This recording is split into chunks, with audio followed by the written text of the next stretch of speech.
We're recording. This is the Town of Old Lyme Affordable Housing Commission special meeting, Wednesday, June 23rd, 5 p.m. We have in attendance Bill Belluzzi, Amy Hosier, John Kaufman, Karen Winters, George Cloud, myself, Michael Foliano, and I will call the meeting to order. Okay. First item on the agenda is to pick up on our discussion from last week's regular meeting on the McCulloch Family Open Space Affordable Housing option, specifically the test plan and cost estimates for that.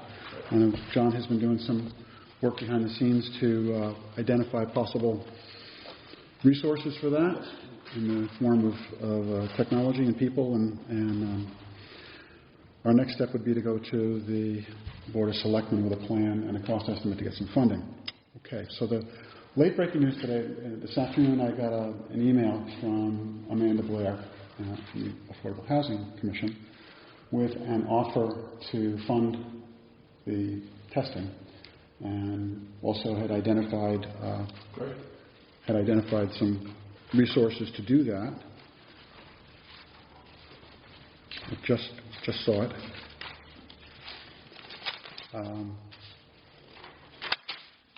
The proposal would be to have Richard Gates, the surveyor that created the map that we saw last week, put the stakes in. Yep. Jim Milgram to do test holes. And they actually would rather, Tom Metcalf would rather work with Duncan Downey.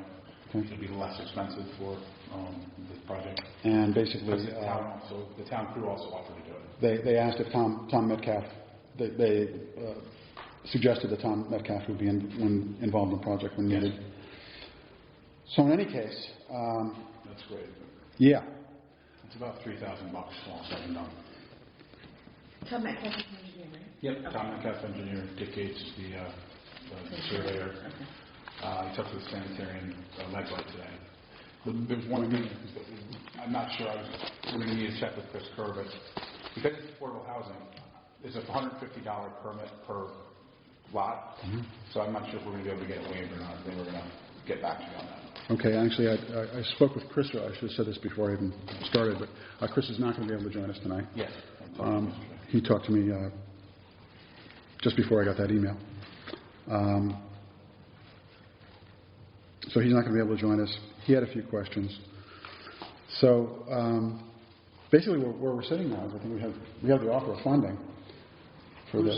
Is it private funding? Or? No, it's the Affordable Housing, the Open Space Commission. Open Space Commission. Great. Yep. So at this point, my sense is we'd want to look at what the Open Space Commission is offering, mm-hmm. cross-check that with your assessment of what needs to be done, sure. And then go to the Board of Selectmen with that. And if there's any gaps, we could present that to the Board of Selectmen as something that would need additional funding.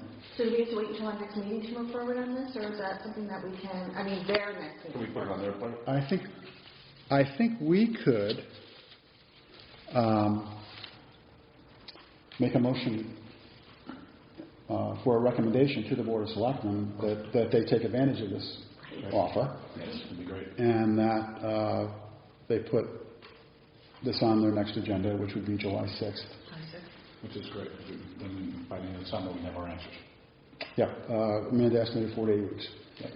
Do we know how long it takes for these guys to do what they need to do, John? Dick Gates will send a crew down. It's like a couple of hours, and then the test hole's about 2 hours, and then. Do you know how backed up they are? Did they give you any indication? They will jump right on it. Oh, that's great of him. Dick Gates' number slides a little bit because he doesn't know if he can find his original pins. Mm-hmm. If he finds his original benchmarks and pins, it's very inexpensive. If not, it could be like $1,000. So it's anywhere from $500 to $1,000 for him. And then depending on how much time it takes, Tom Metcalf's like it's just because they're right next door to each other. They can, they probably pretty quick to do. So you just have a machine and you just drive, one to the other. And he said $500 to $800, and then Duncan Downey was $500 to $800 also. But Duncan said for affordable housing, he may do it a little less, which is nice. That's really generous of them. Yeah, it was. Yeah, I think I'm sensing that there's a good collaborative effort to actually make this happen, which is great, which is excellent. And get rid of all the question marks. which is nice. Yeah. Is it buildable or not buildable? And then we can move forward with a plan. My gut says it is. Me too. Yeah. Everybody I talk to. So, I think this accelerates us. Yeah. And if we can write up what your take is on what the prereqs would be, Sure. and then bring that to the Board of Selectmen, and the Board of Selectmen was copied on what I received. Great. So at that point, Do you want to forward that to me, then I'll respond to it with all the line items? yeah, or if you can come up with the line items, yeah. Sure. I was just going to say respond to the email, and then I'll respond to you and the stuff on there. Yep. Mike, I'm a newbie, but maybe it's sort of a stupid question. At what point do we talk about what level of affordable median or area median income the occupants will be? And That's going to be based upon who does the project, my guess. Okay. In other words, let's say that, for instance, a developer decides that he's willing to take it, as a, and he'll set up criteria based on, and it'll go through probably the building committee, I would imagine, and then we'll present it to the whole board. Is that kind of the way? That's my sense. So they would come to us a proposal? Yeah, because there's a number of people that are It interested. comes as a proposal, and I think it's completely feasible that we would take a position on what we'd like to see there Yeah. as part of the criteria that we would evaluate proposals. And it kind of has to work. In all things being equal situation, which one would we favor based on the profile of the person who would live there, or the family who would live there. yeah, there's also the number of bedrooms. Because that will Right. determine. They're going to be 4, probably, my guess, 3 or 4. So it's going to be based upon what kind of septic you're going to be able to. Yeah. The test holes will really benchmark what you've got. Okay. Will it hold 4 bedrooms? Will it hold, that's kind of where you're at. And then at that point, that's a family of 4, and then is it affordable and everything else, I think that's really going to, and that's where that'll roll up in, at least my view, I think, on the same page, through the building committee, and then once the proposals are gone through, and then we'll pick 2 or 3 that we bring to the whole committee type thing. Exactly. It's kind of, because I know there's a couple of people that are interested in doing this, but also from the vein of having a town, affordable housing has an interesting thing in the town, where people aren't really sure what it is. Okay, bad, yeah. The last project was really divisive. Were you here? No, I wasn't. It was really divisive. It's not. It wasn't pretty. It was not pretty. But this would put us on the map, and also, hopefully, if we do it correctly, will give us outreach. In other words, where people will want to join along and get involved, because they'll have a true understanding of what we're trying to do as a committee, and who we're trying to help out. And that I think that's a big thing. And in the process, it'll increase our stock of deed restricted affordable housing. That's 67%. Exactly. Okay. So just to recap, we have the proposal from Open Space, and they have to, by the way, they're looking at us for just some feedback on whether this sounds good. Sounds great. So it sounds great. And then they would confirm this at their next meeting, which is later in the week after the Board of Selectmen's meeting. Great. So I see a good sequence of events. If we can, Awesome. if we have a consensus to endorse this, we can put it together with, again, John, your assessment of what needs to be done. Make sure there's no gaps. This is actually really an easy process, and the guys that all got involved all work together, so that it's easy group of people. So if we can get to the Board of Selectmen on the 6th with a tight funded package, and that it should be an easy yes, and then the Open Space Commission will be in a position to formally adopt it on later that week, and so within a couple of months after that, we should have confirmation of what we expect will be 2 buildable lots there, and then Amy, to your point, then we can get in serious about entertaining and soliciting proposals to actually develop. I guess we're going to invite the people in to the meeting, correct, or just do proposals? Invite the perspectives, or are they going to just give us? We'll somehow have to get it out to the developers in the town, or I think we'll since we're close on this, I think the next step would be to actually set up a committee. Yeah, and that committee, I think one of the first of their charges would be to sort out what's the process going to be and what's it going to look like. Great. How much of it is going to be wait for stuff to come in, and how much of it is going to be actively seek and solicit.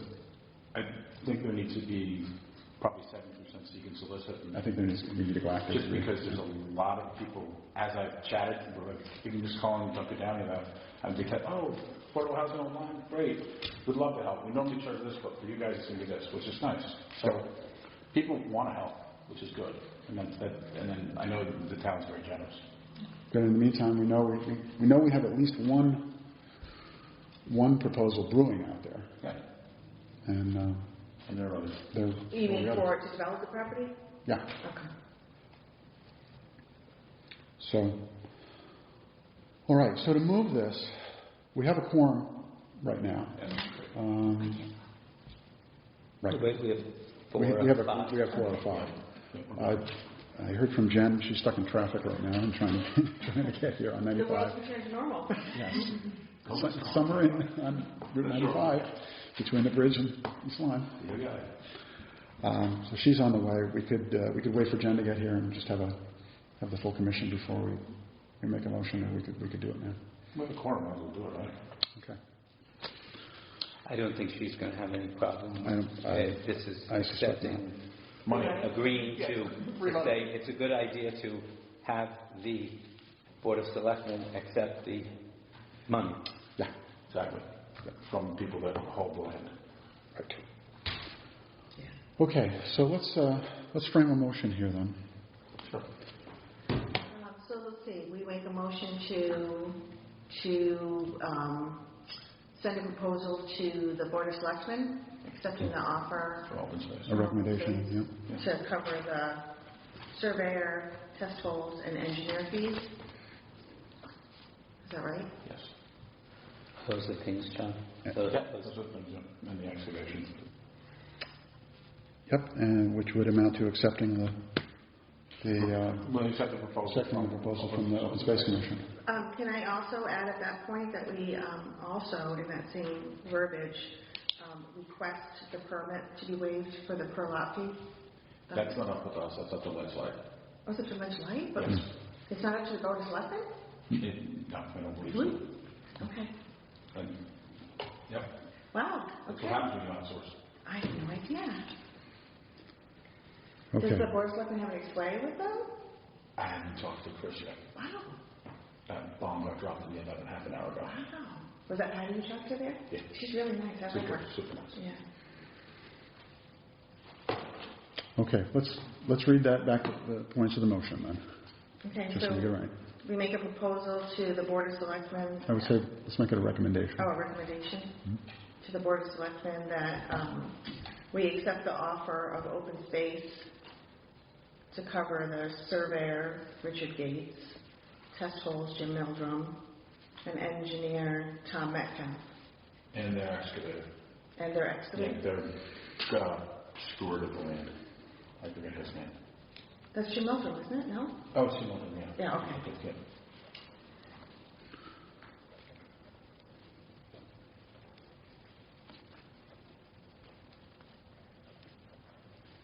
I'm just writing here.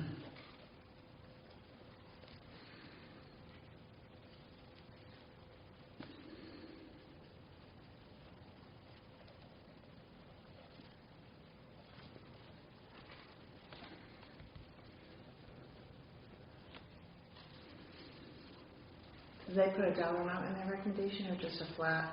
They did not, there was no, All right, that's great. Even better. They work with these guys all the time. Yeah, she said that, yeah.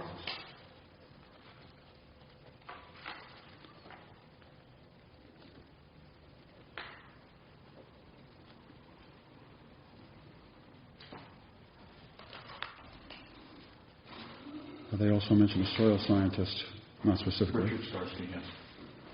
Oh, they did? Oh, wow, great. Rich Starsky? Yeah. Oh, That's what they use? If they're... everybody uses him. He's my neighbor in line. A piece of property we own.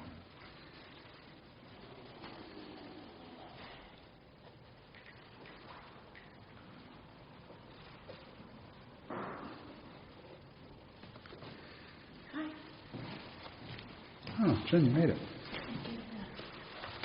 Thank you. Hi, Jen. Okay, we are joined by Jen Miller at 519. I'll recap for Jen, and then we can read back the motion. It's a quick catch. Okay.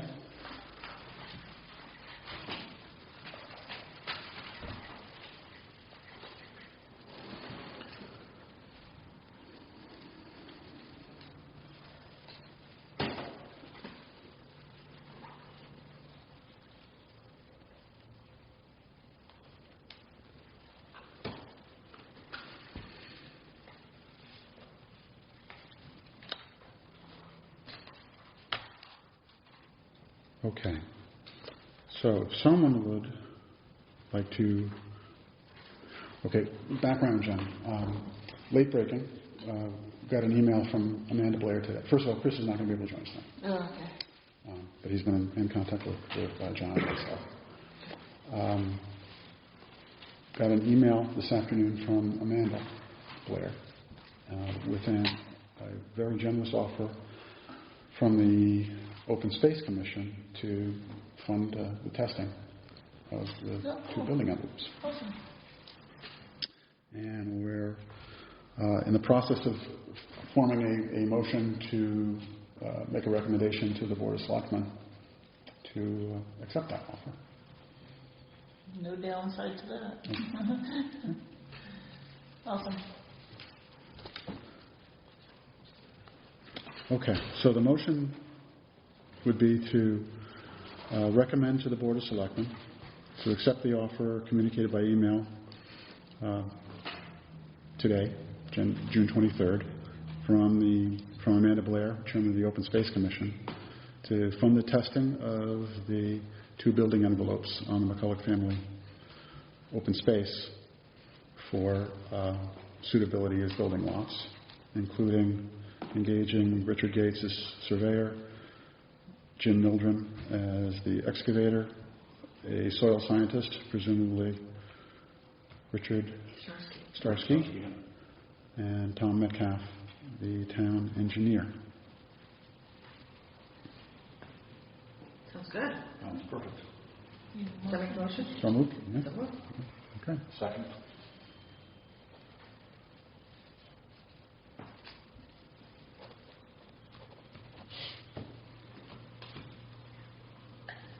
Any discussion? It's amazing. What a gift. But these are all normal townspeople that everybody knows. These are all the people that have been involved. These are all the people that have been involved with the project. They all know. Okay. So Yeah, Dick Gates is the original surveyor. Metcalf originally, he's the town engineer. Snarsky's the only soil scientist we can think of. He's the guy that does it everywhere. And then the land steward is going to be the big hole. Okay, cool. Is that the person for the holes that Amanda had mentioned? Correct. That lives up there? I don't know if he lives there. They have machinery up there. Exactly. I don't think he's living there, right? He lives right on the corner. Around it, yeah. Okay. Not on. Not on the But he actually takes care of the property for him when the tree falls Yep. into it and stuff. Yeah, so these were all the people that she had pretty much, that they know all the stuff they've done here And they're trusted people by the town. And I think from their point of view, it makes sure that there's trusted individuals on there as compared to cowboys.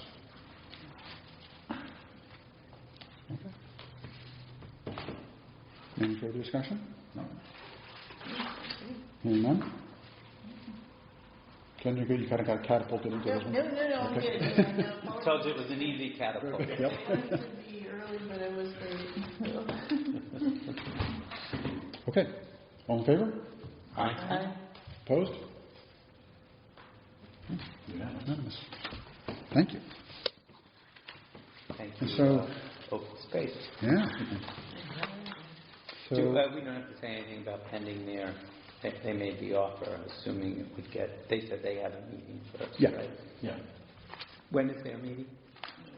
later in the week after July 6th. I think it's the Thursday, like a couple of days after. I can look on the calendar. After July 6th. And when is this Board of Selectmen? July 6th. Okay, so this would go to them, and then assuming.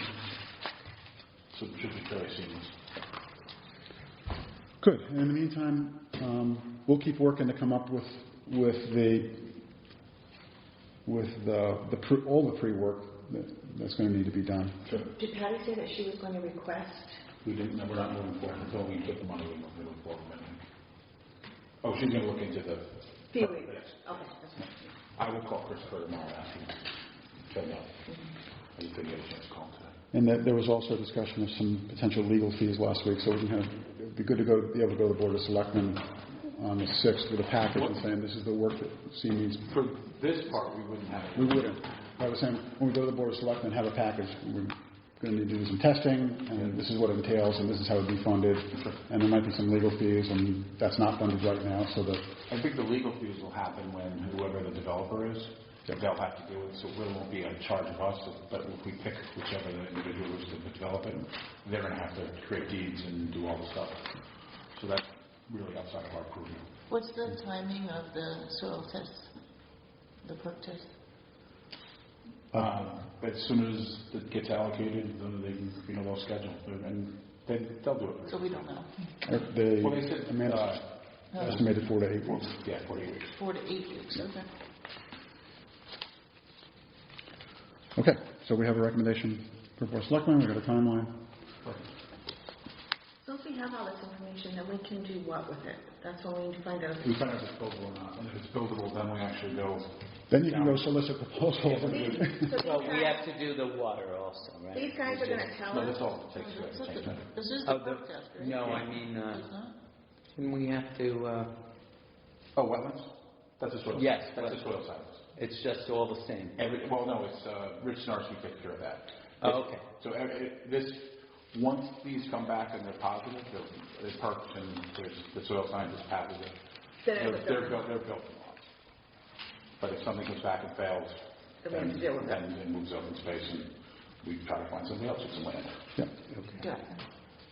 So I have written down that means survey. Does it have to? Is that a? The surveyor dictates. He's going to pin the corners. Got it. And then you know these people's names. I don't know. Yes, sorry. Tom Metcalf will actually dig the holes with the sanitarian, so then to decide that it perks or not. They'll look at the modeling and all the soil, and then off and running we go. This is a very easy process, and it happens all the time. So, and then after the testing and the wetlands, the engineer and surveyor put together a map. There is a map, and all the surveyor is going to do is pin 4 pins on it.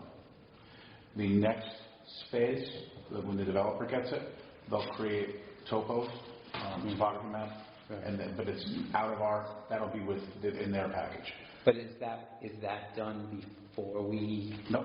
That's all done kind of like simultaneously? This stuff all happens in the same, probably couple days. Okay. And then it's over with, and then we get yay or nay. And then once that happens, we move to the next step, which will be finding people that actually want to develop it. Will a building envelope be determined in the first step? No, we have the building envelope. Actually, on that map you got last week, that's the building envelope. Okay. These are the building envelopes. But then they'll create topos and then decide. But that is on 3 acres. So Yeah. Okay. So then whoever the next people hire, the engineer they hire, they'll actually situate the house. The well's got to be so many feet away from the septic, and they'll do the whole layout. But that is actually the charge of those guys, unless we were to self-build it, which we're not going to. Be a fun project, though. I'm going to get a check out of you. Are we meeting an A2 survey No. criteria? No. Do we leave that all up to the builder? Yeah, the builder will take it from here. So we're depending upon... All the surveys have been done prior to this with open space. Now we've got 2 building lots or envelopes. And then... But since this isn't really, to your point, or somebody made a point about the deed being developed, this doesn't exist currently. So in terms of what the building department may require in terms of survey, some builder or any developer is going to have to know that they're going to have to do it's a detailed survey. It's a standard thing you have in every house. Yeah, I know, it just costs money. That's the point. No, I'm just pointing it out. Well, but they'll carry the cost of it when the developer takes the project on. Any developer we're going to get to do this is going to know they're going to need to spend $2,500 for it. I just was trying to clarify that that's not what we're doing here. So what this will do is put us in a position, hopefully by the end of the summer, to actually have a committee up and running to actually try and take a run at it. That'd be Maybe great. someone exercise the option with the confidence that the lots are buildable. Excellent. Which would be good. And that would put us with 3 years left on the clock. Which is really reasonable. So Yeah, which is good. does this? Yeah, I think if we can get this stage going and then proposal. So are they bids that people have to make? Or Proposals. Proposals Mm-hmm. to the and it's to the town. They own it, right? So to the right. house. So okay. And I think the committee is going to have to vet the proposals, as we discussed last week. There's still some, even if we get to the point where these envelopes are qualified as buildable, there's still some complications to be solved with the road, the need for frontage, all of the questions that came up last week, and there's probably more that we haven't discovered yet that will. John, when they do the soil surveys and perk tests, do they also test for ledge and everything? So as far as making a basement or a crawl space? No, they won't. But they will dig for test holes. And Tom Metcalf will probably know the topography there. When he lays out the house. Because obviously that is a big cost add if you have to blast. Oh yeah, no, we ran into that in East Lyme where it's completely unbuildable because of the ledge. Yep. So. Which they normally don't do that out of the gate, but it's old farmland, so I think it should be pretty good. Pretty good, yeah. I'm thinking that too, but I've driven by it and walked on it years ago, but from everyone I've talked to that's touched the project, they said because I was like, well, what do you think the viability is? And everybody is very much into the fact that it should be viable and buildable. So things like the road and some of the other things, do those questions need to get answered before proposals? No. So I would say that So I don't want to know that? Okay. Anyway, I'm just wondering. we want to know the question, but there could be different answers, and I think what we want to do is, once proposals come in, is just make sure that any proposal solves for that. Exactly. But the town won't solve for that. You don't think the town will just say there's 4 houses now, so We could. That's something that we could advance, but Generally, it's the road. That's going to be a function of when they do the building. I mean, Hope has the charge of actually being the steward of the road right now, and whether you drop 2 more houses on it, they don't lose the charge of being the steward of that road. No, but in addition to it was the frontage. It was also the frontage on the road, which wouldn't have. Well, Harold didn't think to see that was a problem because this isn't a subdivision. This is just a division. It's a division. So that road sort of issue kind of went away at our last meeting, which is good. So I think that. Can you clarify that? So how did that go away? I thought that it went away because at least when we were talking to Harold, who brought it up. With the meeting, a subdivision before had more than 3. So it's not a subdivision, it's a division. So basically you can have a private road. So you don't have to meet all the rigor standards of a subdivision. So you can have a private road, but the agreement between Hope and whoever develops these 2 other properties. Well, Hope they don't have to extend the road though. They don't have to do anything because we already, as Old Line, we have an easement across the Hope property for the town. So that's not even, Hope doesn't even need to come on the radar on this. They're still responsible for the road, no matter how much traffic is on there. They're still responsible for that. All the way up to the 2 new houses. Well, the 2 new houses will pick up right where the road ends. Where their driveway ends. No, that's what I mean. But we pick up the last little bit. So we're going to have one group picking up the cost of certain maintenance, and then another group picking up the cost of another, and then the town involved with another. No, people that own the homes will pick up their driveways. That's who's so you're going to have driveways come off at the end. Yeah, the people who live there are taking care of it now. I think the point he's trying to make, is the road from Flat Rock Road up to the 2. That's Hope's. Right, and what she's trying to convey is the idea that it's seems an unfair burden to host. Vis-a-vis their cost of keeping the road open is not being shared by the two. There's a town easement across the road for affordable housing, so that's just What do you mean by across the town owns the road. Yeah, yeah, town owns. Hope maintains that portion from of the Flat road. Rock to the people that live there, supposedly. Right. Which actually the homeowners are doing it, is what I understand. But it doesn't matter. So Hope's not maintaining it. It's supposed to be. Yeah, they're supposed to. But so what you saying there's not really any protocol in place for like actual ownership. So I mean, have you ever lived on a shared driveway or developed anything on a shared driveway? I have one right now. I have an easement through Heffron Farm.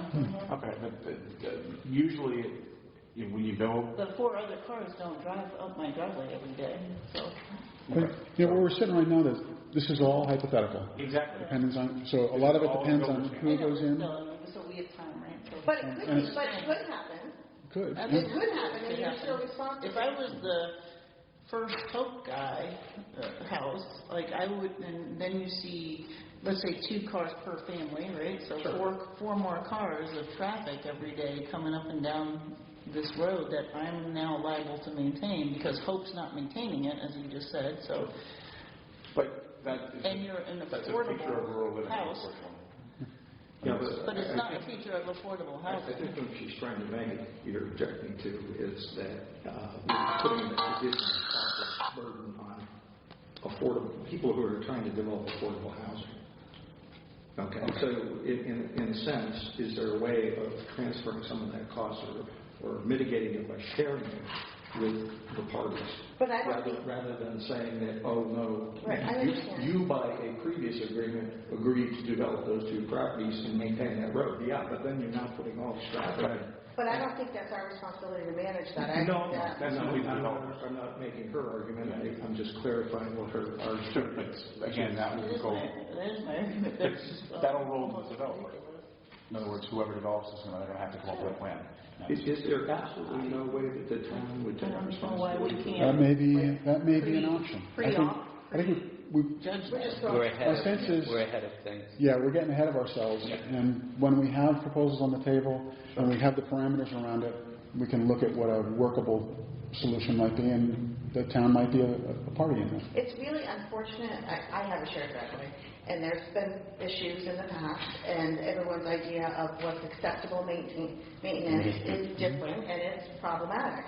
We do have a driveway agreement, which is virtually useless, because, once again, it sets a standard, and it becomes a civil matter. It's problematic. Without a doubt, it's problematic. But ultimately,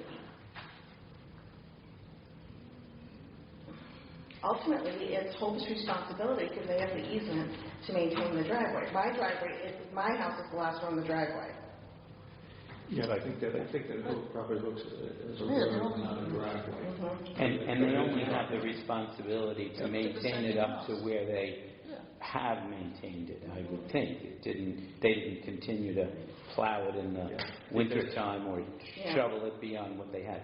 Right. This is they're kind of like some moot points, but they're important, I think, that we think about this when these proposals come in. Absolutely. One of the things, I wasn't here, I just heard about after the fact. I had just come to town, I think.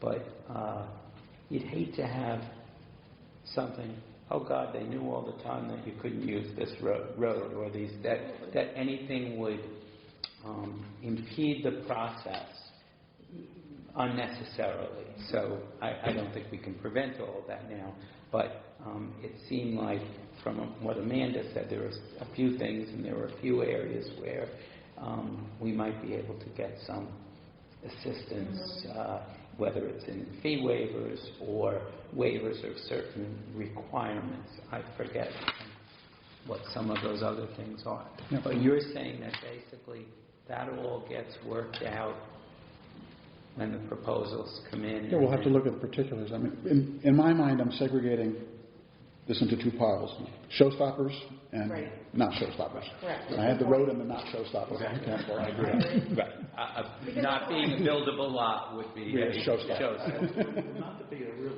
no-you business, but if we're developing a parking envelope for this right of way? We are not. We are not. That's for open space. That's That's the nothing open to space do part. with us. But nobody's driving or walking up that road to that envelope? The parking Which one? The one that's just the circle? Potentially so. That's, there is no, that doesn't exist.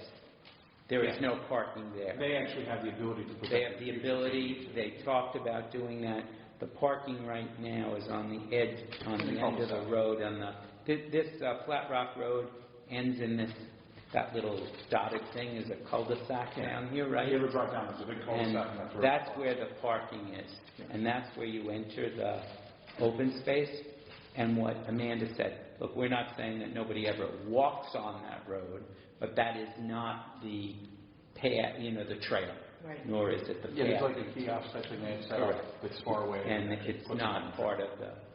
And points them in the right direction. Okay, but you couldn't make an argument that at some point in the future that could become a town road with access to that parking envelope No. being the criteria that you want it to be a town road? The open space doesn't want it to be a town road. They want it to be set for open space. So, and that's kind of, they put the parking envelope in so if they ever needed it, which they don't believe that they're going to need it. That's, at least that was my understanding from the last meeting. But that doesn't make sense, John. So why would they even propose a parking envelope there if the town has no Amanda said she wasn't going to inclination? develop it. She was very Then clear. cross it off the map. So This is an old map. Well, it's an Look old at the date of the map. old map. All right. It's a very old and map. if I had to maintain ownership of that road as one of the 4 homeowners, I would put up no trespassing signs all over the driveway so people wouldn't be walking up my driveway. She said it's clearly marked, though, they're not supposed to be walking up there. Well, you just said people are walking up there. Yeah, she said... No, they don't walk up the People are driveway. They walking walk over to the... She said that along Well, the we call it the driveway. It's the she said people walk along the road. Right. Yeah. Which If is you- the driveway. If you drive up, the driveway goes up like this. Right. Over here is where people enter the open space. Yeah. So they're very far apart. Have you been up there yet, John? Yeah, I've been up there, but I don't think they're that far apart. But this also is a road that they have an easement, just in case they have to, like, bring an ambulance in if somebody gets hurt or stuff like that into... Yeah, so it's so complicated. Could have been so much easier. There may be options to simplify it once we get over this first hurdle and Yeah, get a better let's get handle over on that first what hump. proposal. That's what If you're you put saying. it into the proposal for the developer to deal with the covenants. Yep, and what we have done is, this isn't going to be a surprise after the fact, after a proposal comes Yeah, I in. don't Oh, by think the we way, want to. there's this road. Yeah, I don't think we want to let the Never saw that. developers be like, oh, No, Full transparency. up front, we'll we'll hire say some this. lawyers. What's this full transparency? That's what we're looking for. And we may well identify other complications with this that are going to have to go on the list of things to be solved in any proposal that comes in. So, yeah, that old clause. And these are the ones we know about. Exactly. Expecting that there's one we still don't know about. But that's one nice thing about getting somebody who's local Yeah. to develop it, because they know the pitfalls of this stuff already. All right. So we made a lot of progress on this in the last 7 days. Yeah. Thank you, everybody. I meant to say thanks for making the time for a 1 week down the road special meeting to I'm glad we did. keep it on moving. Yeah, this is good. Okay. Anything else on the test plan and cost estimate? Agenda item number 2. We're in a special meeting, so we don't have a lot of flex on the agenda. So it's just, we won't have really any more discussion on the McCullough property until, this is the only thing we want to focus on, is the 4 to 8 week. Yeah, I think in the meantime, we want to be ready to move, anticipating that we're going to get a positive result from this. So I think we'll turn the discussion to what is the committee going to look like and what's the charge to a committee, assuming that there are 2 buildable envelopes there. Starting to come up with a framework to evaluate proposals, come up with a process to receive and potentially reach out and solicit proposals. Yeah. And then, again, planning for success on the testing is to be ready to hit the ground running with a committee when that happens by the end of the summer. And then the next couple of weeks or months or whatever, do that set up the building committee, because the assumption is we'll probably move forward. And if we don't move forward on this, we'll need it for the next one anyway. Yeah, absolutely. I expect this will be a regular presence on our agenda. Yeah, we think so.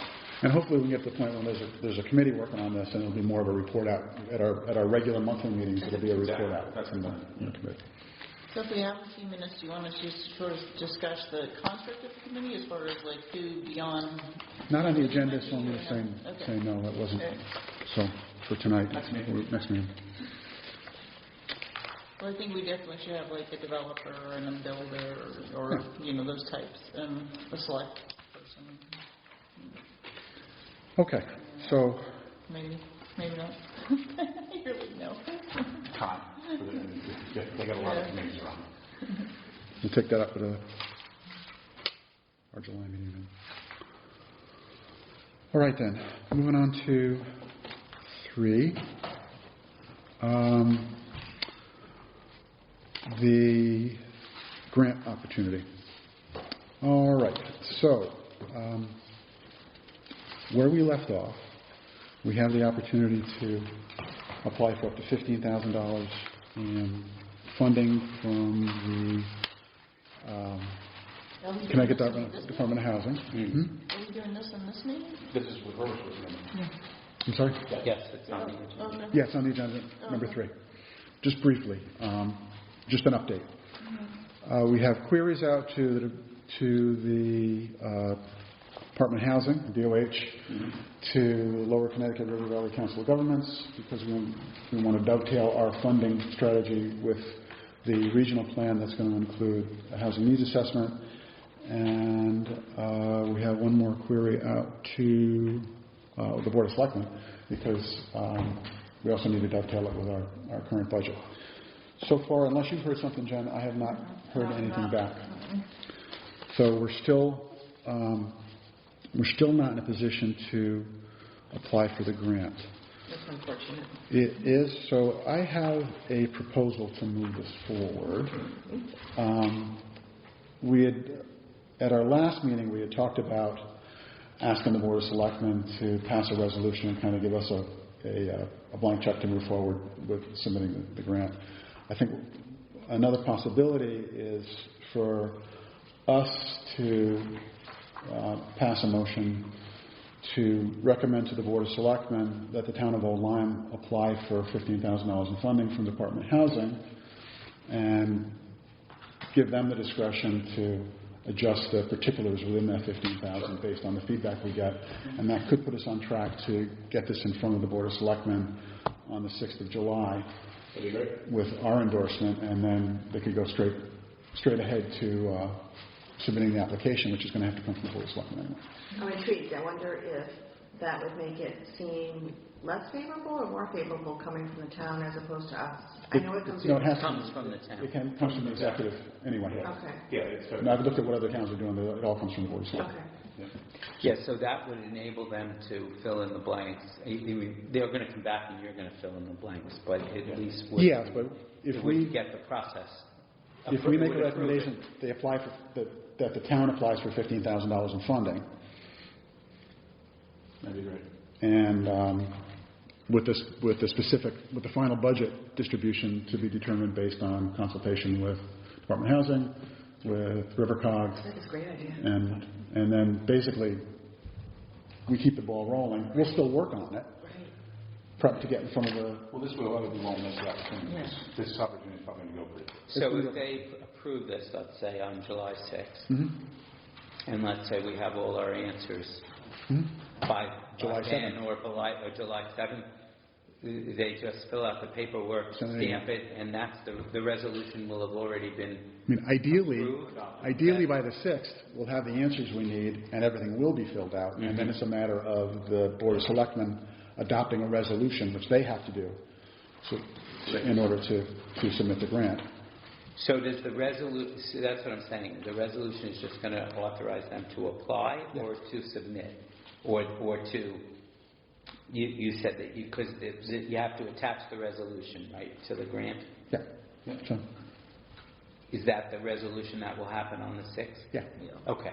So If all goes according to... right. What we're doing is putting ourselves in a position.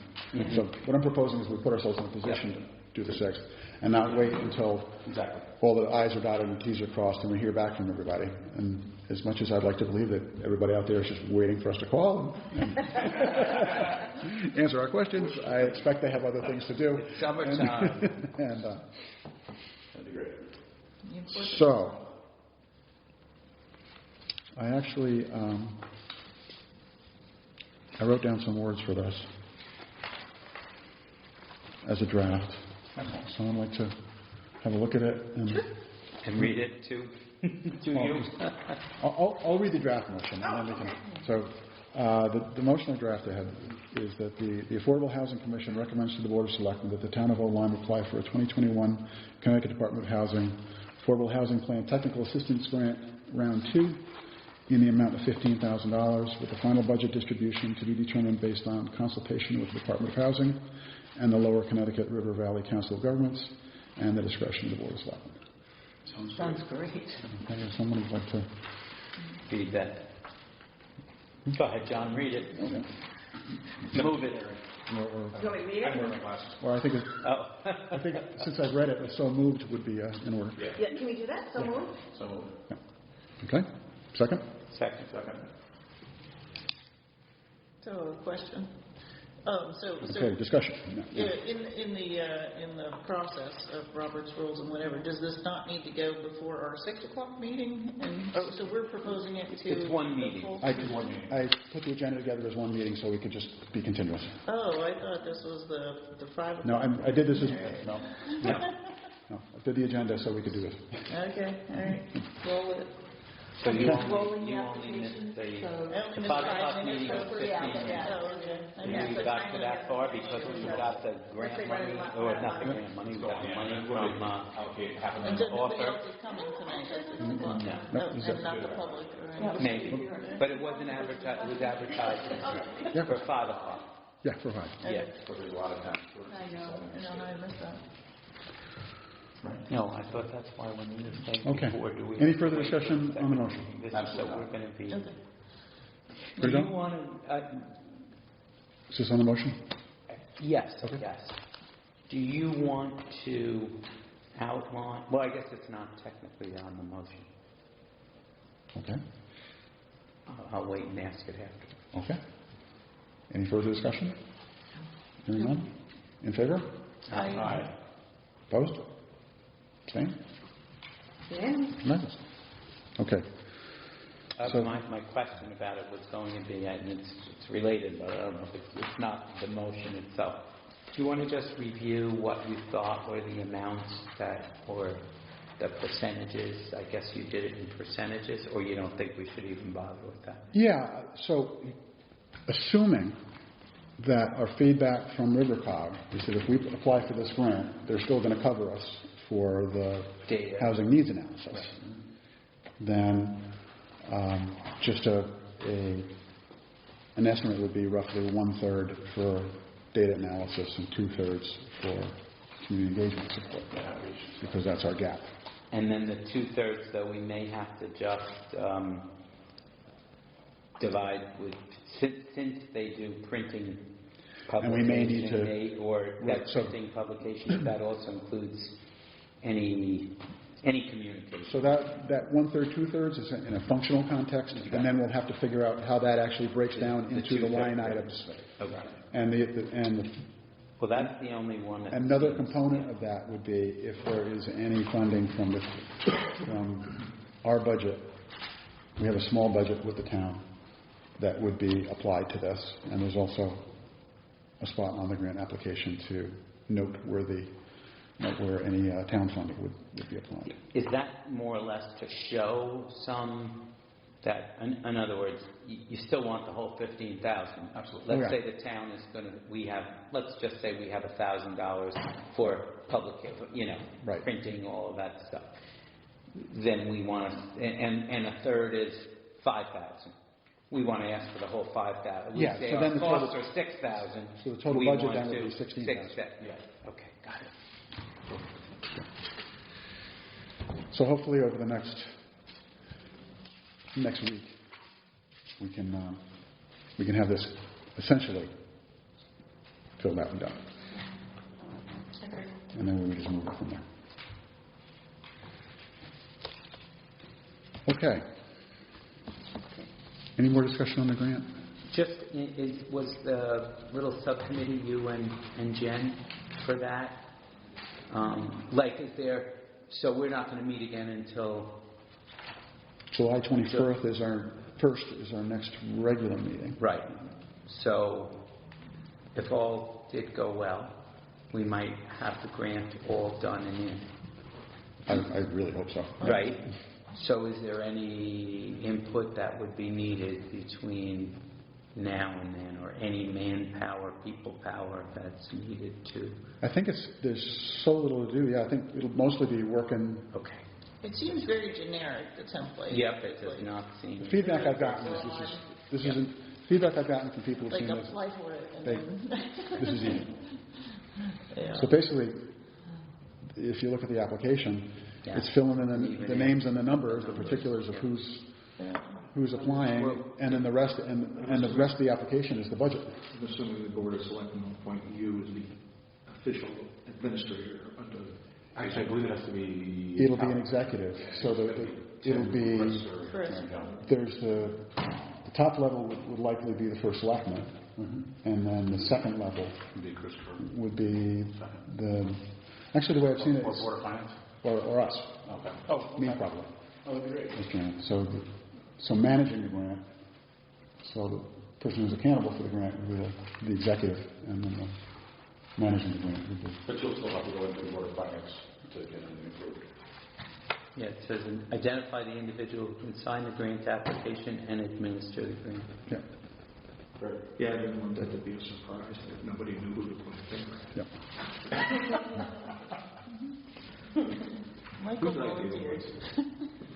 But so you... okay. Does it... So unless I come to my senses between now and so... The 4th of July party, you can be volunteered. You can sign the application and administer the grant. Okay. So with this, what we just did is pretty much did what we have to do in order to get the application submitted, I think. Great. And if not, watch your email and I'll be calling another special meeting if there's more procedure we have to go through. But hopefully we've solved for that. Okay. Which brings us to the main event for this meeting, which was community engagement plan. On the agenda I brought. Okay. There's a We may big take TV. just a tad of a break. You want to take just a quick break so we can set up some technology? No, nothing like that. A very boring PowerPoint slideshow. Sounds so proud of you. I'm going to pause the recording here so that anybody who listens to this doesn't have to listen to our break.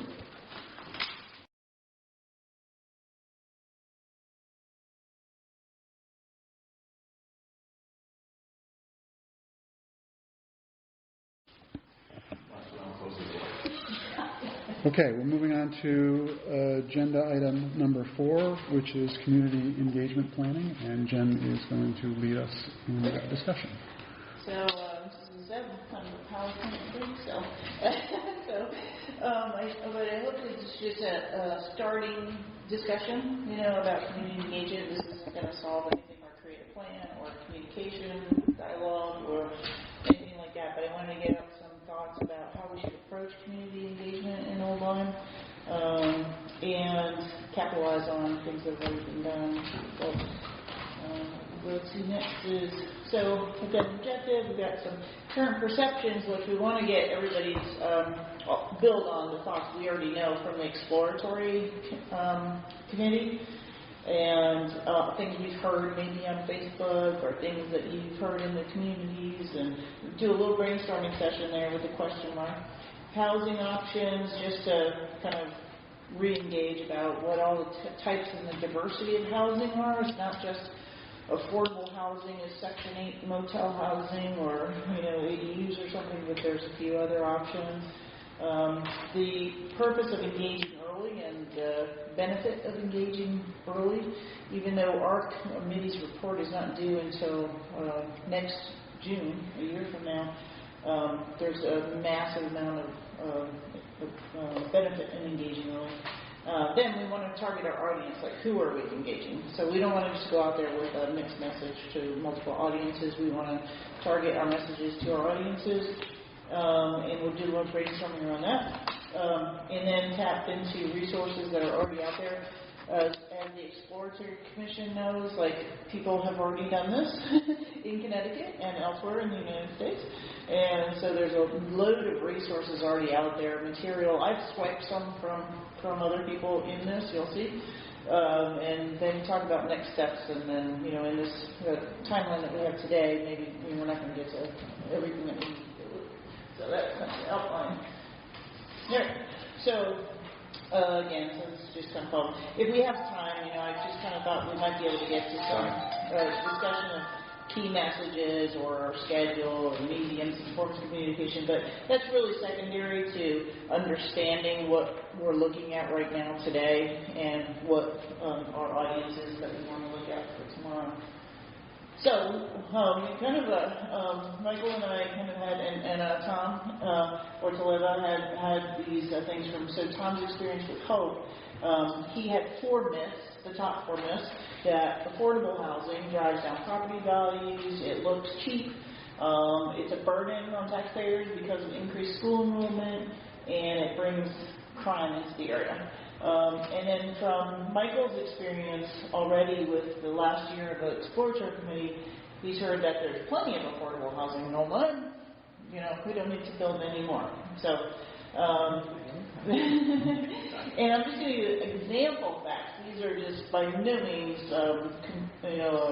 the totality of facts about what affordable housing does to increase community and unity and equity and affordability and home ownership, but increased health, educational attainment, both for the students, the children living in the home, and also the parents living in the home, safety and personal wealth. And that's well proven in multiple forums. If anybody wants any further information on any of that, it's all well documented. In most affordable home ownership situations, they pay property taxes. In certain situations, they're forgiven for certain things like the land, but the house is still taxable, but not the land. And then, of course, in lease situations, the landlord pays the property taxes. So there's not really that thing because of increased school enrollment. It's an added burden. The taxes are still paid. It may be paid at more moderate cost. So if we build a $100,000 house versus building a $350,000 house, that's a difference in the tax structure or a mill rate for that. Or not a mill rate, but the tax. And then modern construction codes, town zoning. So I think some people think that, like, in the past, I used to live in Jersey City, New Jersey, in Bayonne, New Jersey, so I know what affordable housing looks like in that area, and it looks like high tower, situations and things like that, but affordable housing has come a long way in the last 30 years, and there are quality design, there's construction, there are, definitely codes, that we have to abide by anyways. And so we can make it look however the town wants it to look. Really, there are certain aspects of design on the exterior that you could do that make it look like it's the character of the town. And just as an example, Habitat for Humanity of Eastern Connecticut has built 95 homes in New London County as of 2020.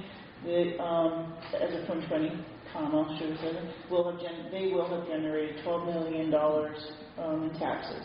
So the taxes do go back. I mean, it's there's a donation, there's a volunteerism, there's community engagement, there's donations by Eversource is a huge, Liberty Bank, Dime Bank, and then the family moves in and they start paying taxes. And their children go to school, and they're well educated, they go on to get jobs, etc. So there's a bunch of this. We can build on these forever, but one of the things that I thought we could do is maybe just see like what our what are your experiences with these myths that, that are out there? Are there more than these? Has anybody heard other things that are out there about these maybe misconceptions or? Well, I think you hit it. I mean, that's really what people are worried about. Who's going to integrate, how it all works out. But also, there are people that are already in our community that are renting things that aren't deeded affordable right now. Right, that gets to the notion that there's already a lot of affordable housing out there, and mostly the context for that is that there are low-cost rentals in town. Sure. But and there's not the realization that there's two things for it to be affordable. One is the unit has to be qualified as affordable with a deed restriction, and the second thing is that the person occupying it has to be qualified as not being able to exactly as being qualified for affordable housing. Otherwise, it's just someone who could afford more, just get a great deal. Exactly. And this will be deserving people. That's the big thing, and that's kind of what we need to do as a committee for an outreach. Yeah, so I think so of people like my son's ages who are 21 and 23, and they are, they could rent a room in somebody else's house for $500 a month, and it's affordable to them. And they do qualify for affordable housing by the edict, but it's certainly not a deeded room, or things like that for affordable housing. And then I have a lot of friends who have basement things. One who's just the person died in their basement after living there 23 years. Wow. Not an affordable unit, but it certainly was affordable, and the person definitely would have qualified for affordable, but he didn't want to get a permit, he didn't want to pay the taxes on his income because it was cash. So there's a few issues like that I've heard about around town. I don't know. There's a lot. There's endless, but the thing is now we're giving a vehicle to actually get these people.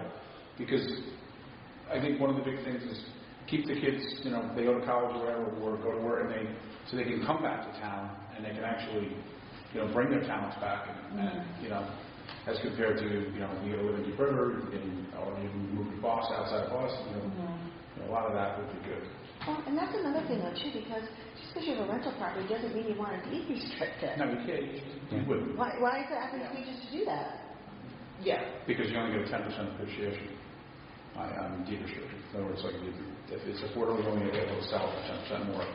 Right, but why would you want it as a property owner? No, you never want to. Right, so it's just foolhardy. Well, I think what I've heard is if you have an ADU, it's just a minimum of 12 months that it's deed restricted. So it's 12 months at a time. It's not in perpetuity. But as the landlord, why is it advantageous to deed restrict it? Because you can get Section 8. Why would... Easier. I'm just saying this. Yeah. And Section 8 isn't necessarily, it could be a disabled person, it isn't necessarily, there's a lot of... You're going to get guaranteed, you're going to get your check. If you have a tenant in there and it's an affordable arrangement, and why would you deed restrict it? You wouldn't. Exactly. And I think that's probably a lot of what happens. So if you look at, going back to the exploratory committee, one of the recommendations we had was to look for opportunities to incentivize that. So with all things being equal, and particularly with the market conditions what they are, there's very little incentive. There's none. So there's negative incentive probably. Yeah. And so you want a Section 8 person living in your garage?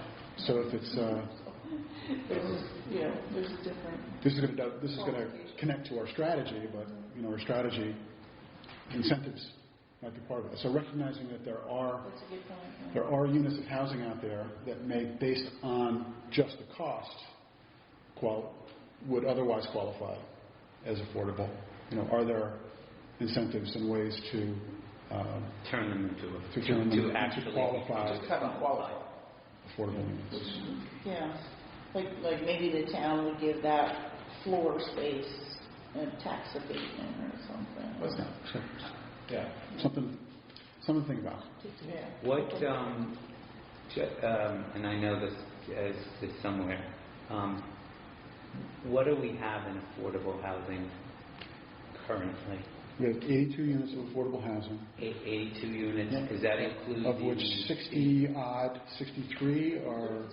are senior housing in Ryfield Manor and in Limewood and Ryfield.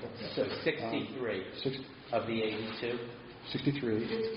3 are deed-restricted single-family houses, 2 of which... Are they 2? That's what I was going to say. Those 2, and one of Boggy Hall. And the balance are CHFA mortgages, which are assisted mortgages. Which is a floating number, of course. Right. And so that... Not that I've got that the house is affordable, or because they've gone through the process while those people live there, it's affordable housing. The ones with the CFA mortgages. If you have that's based on the you have to qualify for CFA or a USDA mortgage. Exactly. And do they own those? Yes. Yes. Moms, they pay the rent. They own the mortgage themselves. Yeah, same thing as so we have about how many of those then? 15, whatever, 63, 66? 15, 18. Okay. Actually, we're getting credit. There's 63 units in Limewood and Ryfield. We're getting credit for 60, so I got to know. We got to call DOH and see what's going on there. Mm-hmm. They may have some market rate units in there for. The tabulation of things has not been accurate for a few years.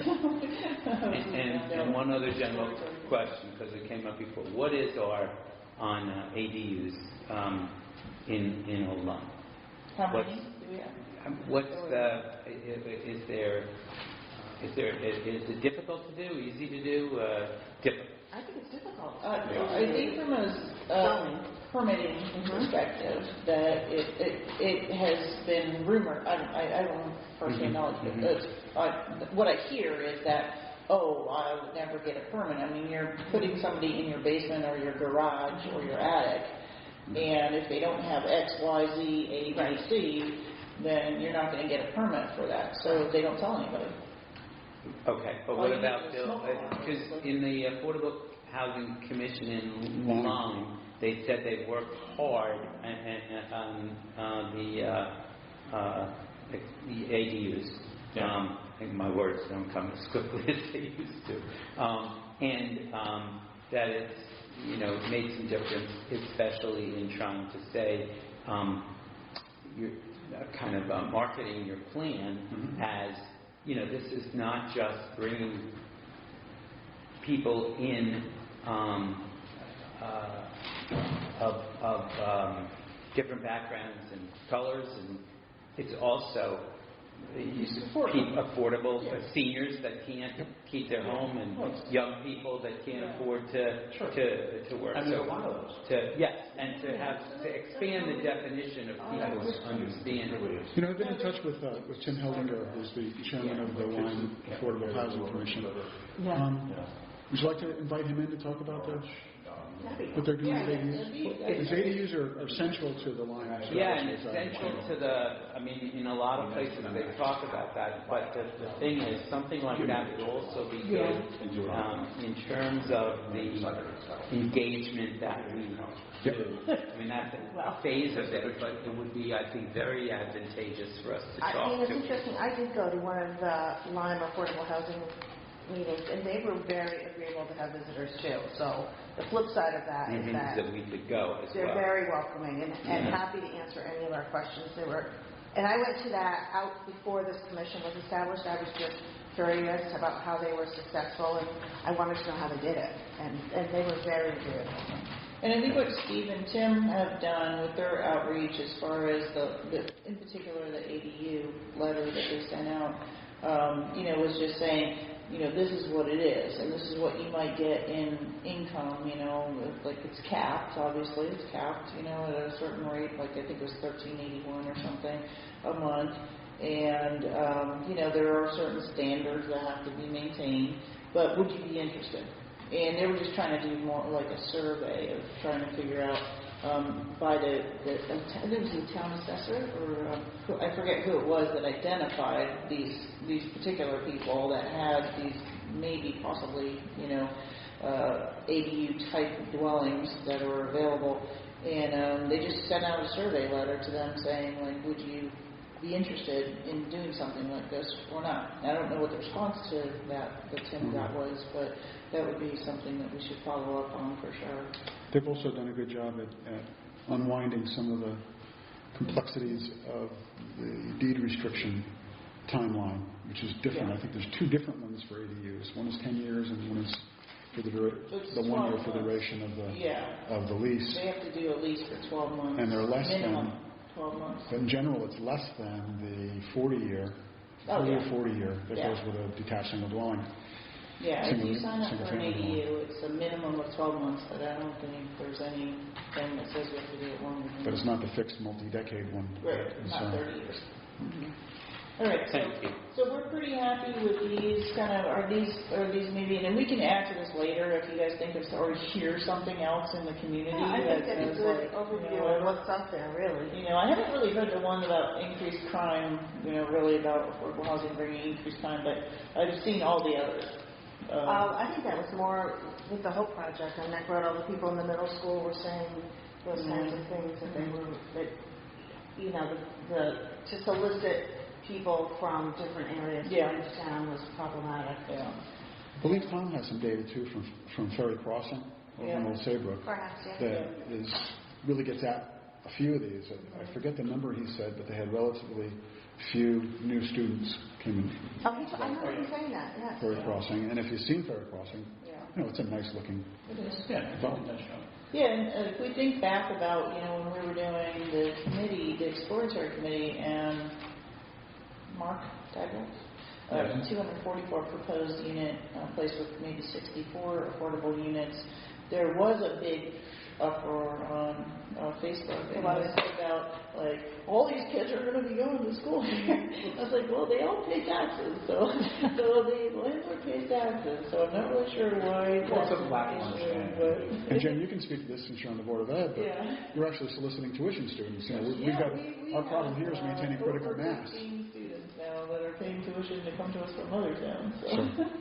So it's almost an incentive to move to Old Lyme if you're of a diverse background, let's say, and you live on the outskirts, and maybe you can find an affordable house in Old Lyme and you get a better education. Who wouldn't want that for their kid? So I think it's a good thing. So, all right, we'll move on from there, but if you think of anything else or hear anything else. That's a good idea, though, of having facts, especially. I don't know if we want to put myths in people's heads if they don't have them, but certainly, it's important to understand the myths, or what the popular understanding is, so that you can have facts that would. One of the principles of change management, which we're not really changing behaviors here, but changing perceptions, which is a little different kind of on the marketing end, is that we want to be able to understand always where everybody is as a base case. And obviously with a big community like this, it's not so easy, but there's kind of the sameness of things. And in fact, RPA, which we'll get to later in a regional mayor or something in the state of Connecticut, they did a poll. And they sent it out to all 169 towns, and over 100 responded to it. And the myths were pretty much the same. And the other one that was major, over 50% of all the respondents in the poll, was that it will change the culture of the town or affect the community character. And I think we've heard that with Hallsbury's Improvement Committee, the gas station issues, things like that. So I think the character of the community is obviously very important to Old Lyme people. So I think that might be another one. That might be something like, there's brings increased crime, increased school, cheap and undesirable. Those all kind of go to the. If you flip that over, if you flip that around, it makes a lot of sense, because people who come up with these myths usually are very suspect of the intent of why are you proposing affordable housing for Old Lyme. There's plenty. What are you trying to change about our culture and our small town environment that we've got going that we really like? And so what is unsaid in the intent, if people frame that as something diabolical, that you're opening the floodgates to crime and deteriorating property values, I think that there is something else going on there that might Yeah. Come, And it's definitely achievable. There's plenty of examples out there, which I'll get to in a minute, about other towns, small towns, like smaller than us, that have achieved affordable housing goals and diverse housing goals without, Well, the reason I bring that up too is that I was reading that a lot of towns are meeting their affordable housing goals by developing housing, senior housing, because it's easier in the town to sell people, to sell that concept that, hey, we just want the seniors who've got the 5-bedroom colonial, that they just want they want to stay. an $1,800 a month rent that they can easily afford. Well, I mean, you did see that in East Line, obviously, so there's... Have you seen the Connecticut Mirror article on that? There was just an article in the Connecticut Mirror over the last 2 days on... But there's something to be said for the fact that you paid your taxes as a senior for your entire life, and now you have a house down in the water, and now taxes have gone so high you can't even afford it. And we have a waiting list for 3 years. We should definitely have. But if you reverse the order of your thinking about keeping old people in old line, okay, and think about, well, what's the opposite? Welcoming young people into old line. How do you do that? How do you intend to do that when the average cost of a house, at least by Zillow's estimate, is almost approaching $400,000? Exactly. I mean, I've got 4 kids that graduated from college, and that's a tough bar for any family that's got young children who want to move back into where they grew up. Yeah, and everybody wants to live there. Well, and they want their kids to go to the best schools because they went to the best schools. So why wouldn't they want to live in town? And yet most of them have to leave.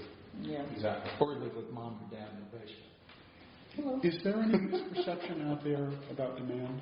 I'm not aware of it, but I know the data says that half of the renters and a third of the current renters in town and roughly a third of the homeowners are cost burdened by housing, which means they're paying more than 30% of their family income on housing, which was surprising to me when I did the research and found that. But is that generally understood that there is cost burden? Now that doesn't necessarily mean if somebody's in a very expensive house and they're spending a lot of money on it, more than 30%, that's not the kind of cost burden we're after. But well, that's still a true statement. Your costs are your costs. Yeah.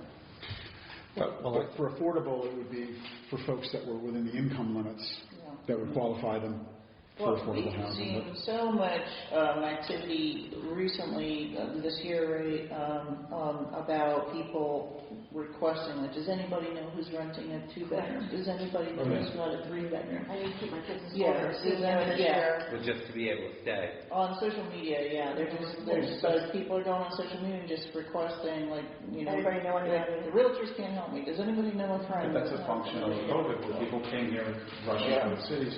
And they paid rent for 2 years upfront cash. So it got rid of all our backlog. I mean, there wasn't a lot of inventory to begin with. I mean, there's a lot of definitely no 3-bedrooms. No, and there's quite a bit of seasonal properties. But then what do you do in the summer? Yeah, exactly. Yeah, there used to be the summer or the academic rentals. And now. But this is not a new problem, because I remember in high school there was many of my friends that would live down at the beach in the wintertime, and then they would go to their grandparents or whatever for the summer, and because they didn't have a home here. I knew of one family that went to that, what was that little camping place there on the left of Riddle, like Camp Niantic by the Atlantic or something like that, and that's where they went in the summertime. So this is not a new problem. So is there a misperception that there's low demand? I don't know. No, there's not. There's not. I would think there were high. Okay, good. Let that. And things you see a lot of people who every day as you do business in town or whatever, go around town, people that are. And maybe even exacerbated by COVID, by the people moving in here that want, like the person that bought the house across the street from me wants her father to move now to Old Line, but doesn't want him to live with them. So they're bringing in other people. Isn't it strange things like Don Booth's property that they tore down and left grass? Oh, that was strange. No, that's not strange. That I know those people. Yeah, so. I demoed that house for Habitat actually. So I'll tell you later. But they're very nice. They just like their space. But I'm not thinking that nice, but that was a home. That's my point. Yeah. They didn't want to donate to Habitat, but they donated all the doors and windows. So just moving on, and again, just keep thinking about those things, and we'll jot them down as we go. But just some things to think about, like we were just talking about. There's, single-family homes has typically been what, for instance, Habitat. Because that's just what I'm familiar with, has been building. But we're now doing duplexes. So on the same acreage, we'll put 2 families in a house, and they're both 1,200 to 1,400 square feet, 3-bedroom. Can we do that in Hobart? 2-bath. Not on the McCullough property, apparently. No. But I mean, do we have the ability to do multifamily homes? Anybody know? I think the You're gonna have to. It's crazy. that's multifamily, I believe. Yeah, I don't Duplex, think- I so don't there's very limited tracts of land. places zoned that way. Right. Today. You could you make recommendations that you rezone certain Yeah, areas. they're very nicely done. It's not like, it's not crazy. Although, if you apply under 830G, I don't know if that... Yeah, you can build a freaking apartment building under 830G. Place. Yeah. So, ADUs that we were talking about, versus taxes. People don't want to be, thinking about taxes and permitting concerns.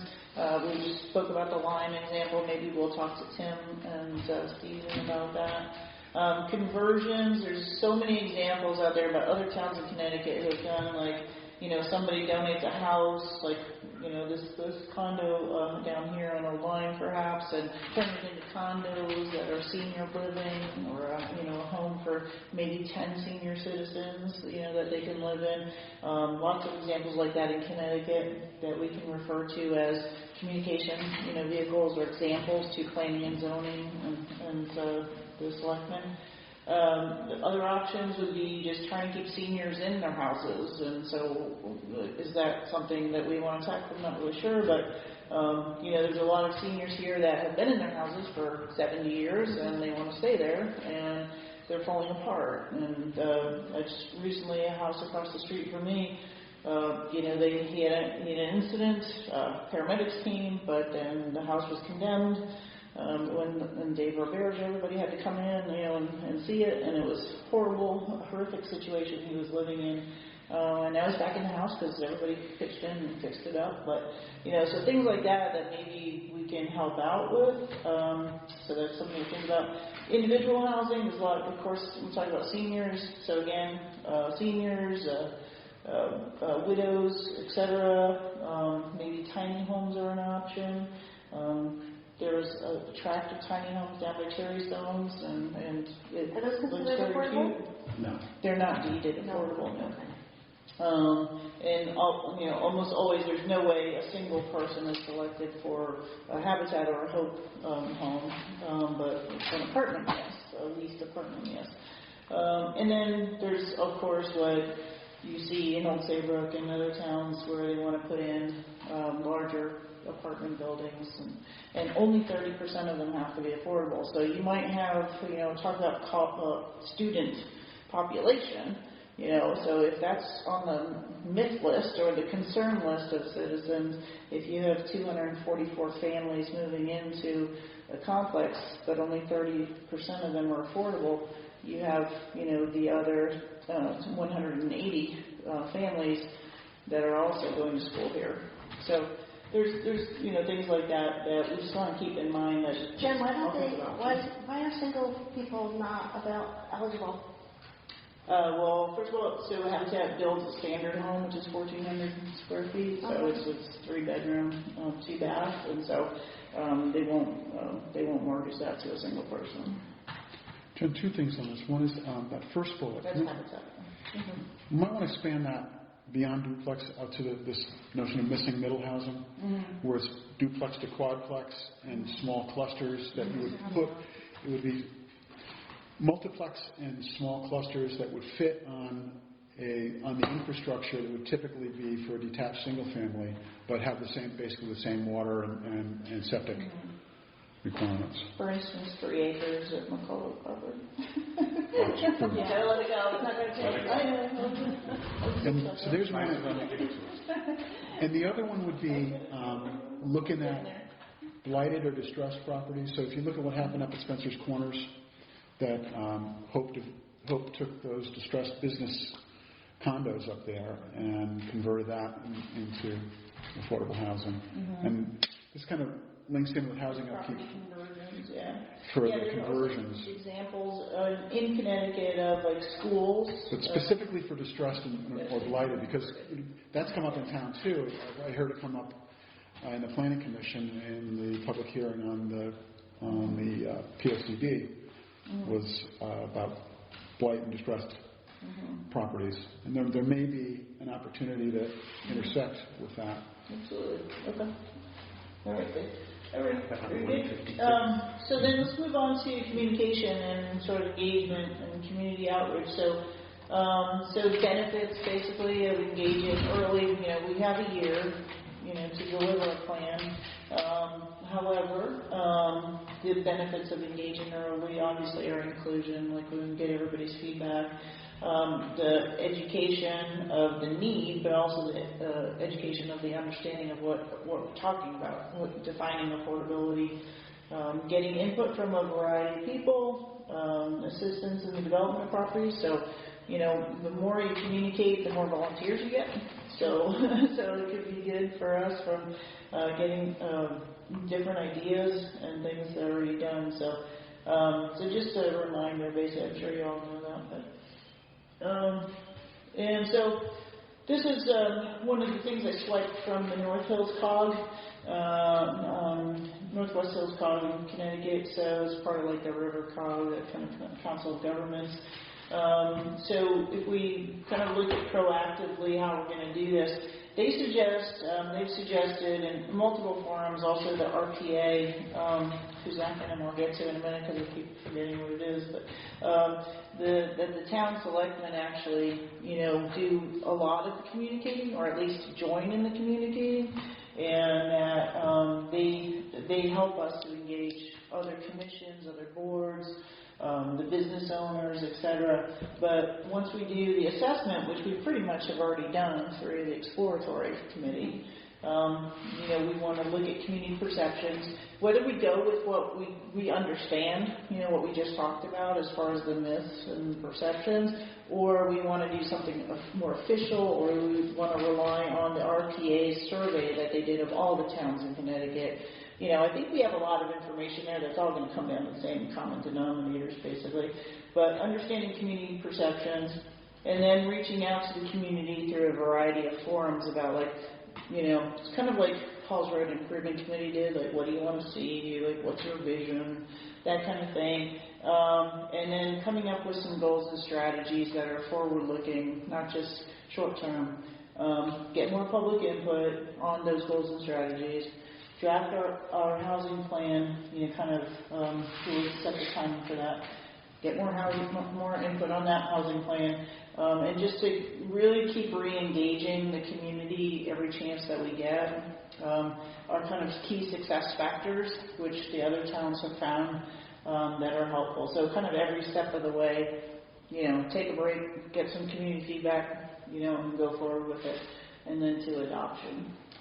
John, on the housing needs assessment, we did a broad brush one on the exploratory committee. I'm expecting a much more rigorous one to come from River COG. They would break it down more into the demographics, the economics, and the time and the timeline. When do you think we should expect that?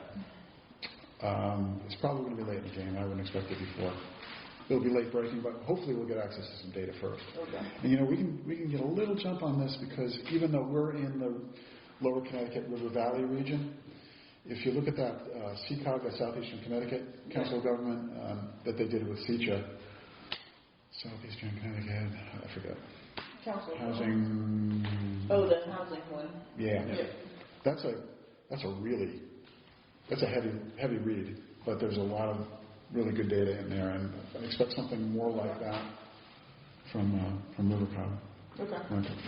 For the regional. Yeah, and it's interesting that a lot of the state level communications are around creating regional plans, and RiverCog certainly wants to create a regional assessment, just like this Northwest Hills Council of Governments. That's 16, I think, different communities, towns, and they pulled all their data together. Some of the towns will only have 1,200 residents, and so they're very small, but they kind of got more momentum by regionalizing, and then that may create like another opposition to it, because regionalization as far as schools and zoning goes is kind of a 50-50 shoot at this moment. so maybe the perception that, we're trying to regionalize, zoning by doing this, but obviously that's not our intent. But so that's another thing just to keep in the back of our minds, that might be a pushback that we get. Well, the upside would be if we can regionalize some of the solutions. That means we might be able to get credit for units that aren't actually inside the borders. If places with infrastructure can have more, and there can be more of a division of labor. I think that needs assessment will also really help us inform our strategy on how much emphasis you put on senior versus families versus. Yeah. When is that due to be completed?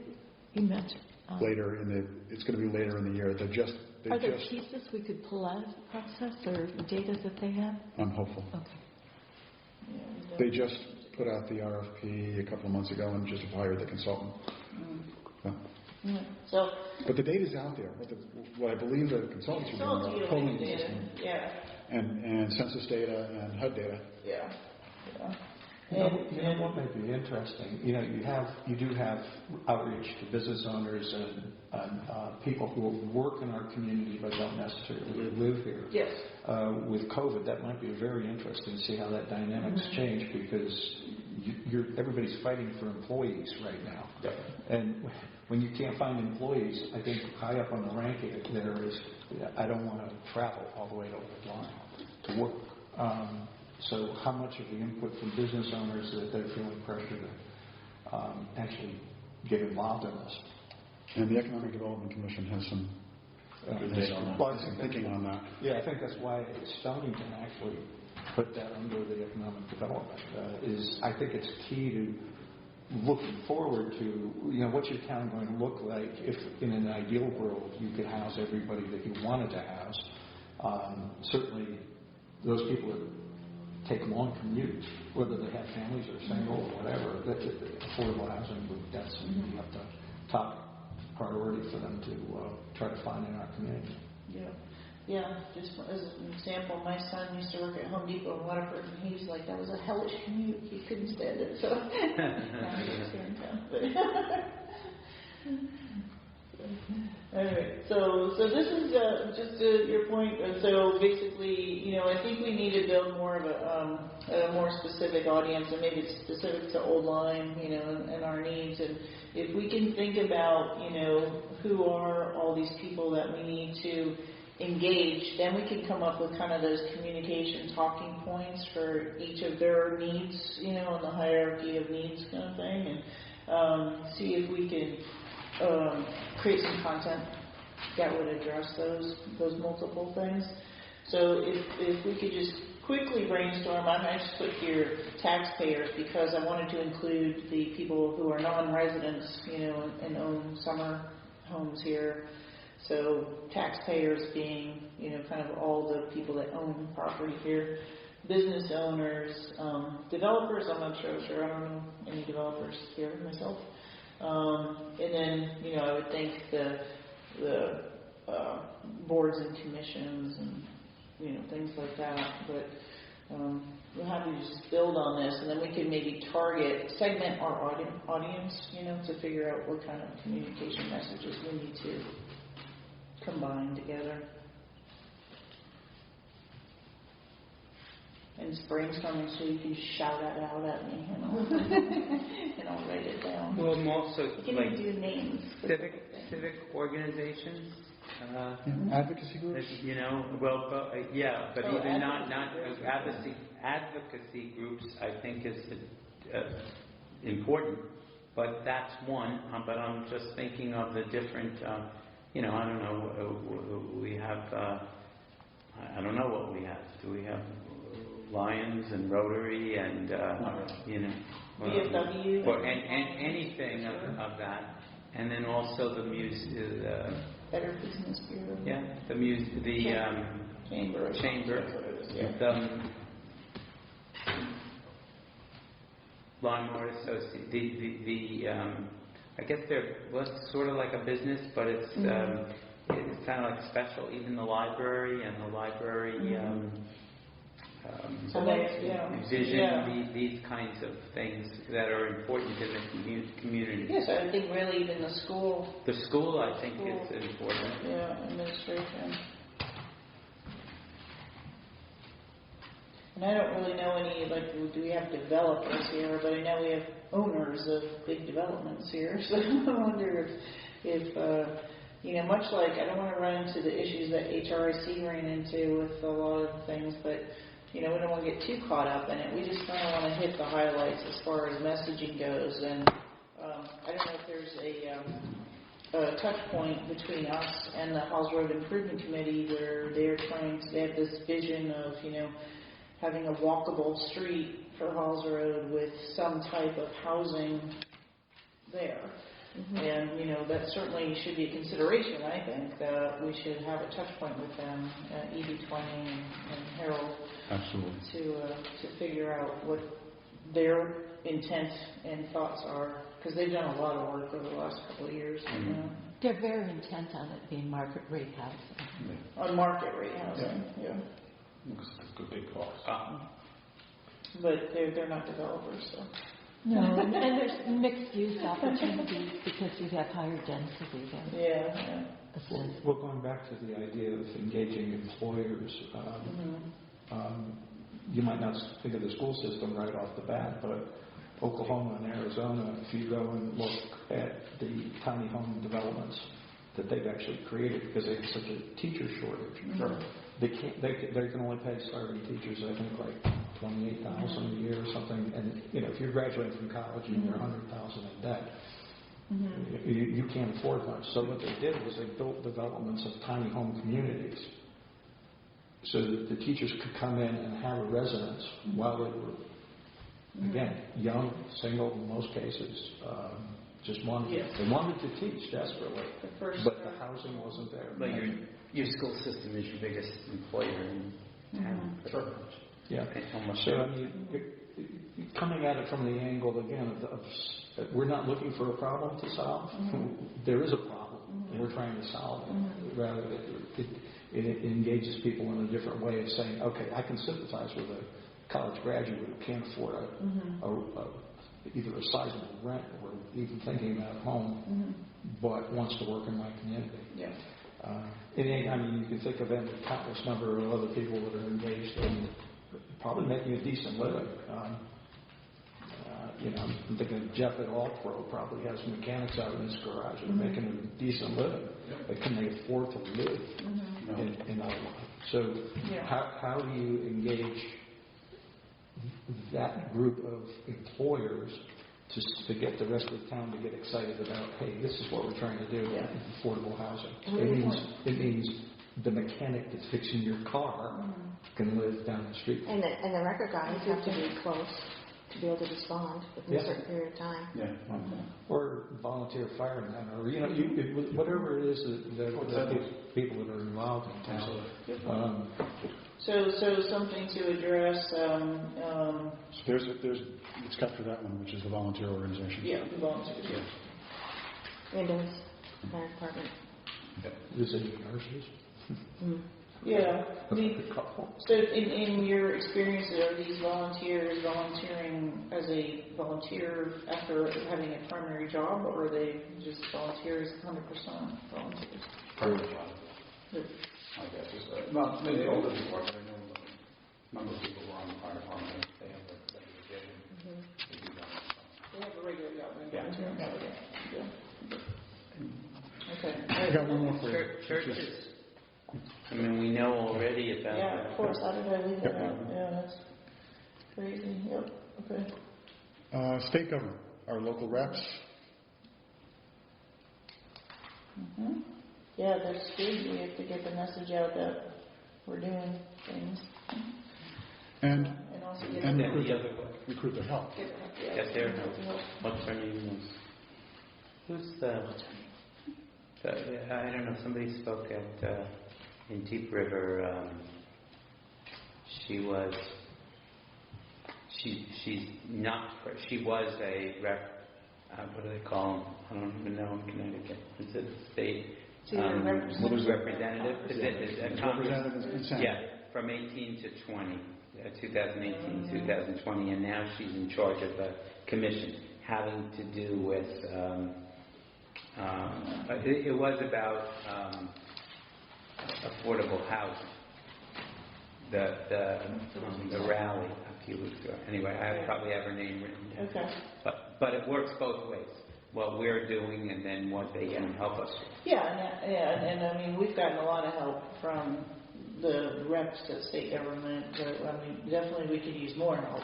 I think as we've seen, because we haven't done the answers in a couple of weeks on all the questions. So state level and regional. Yeah. So I think we're connected with RiverCog, but yeah. Yeah.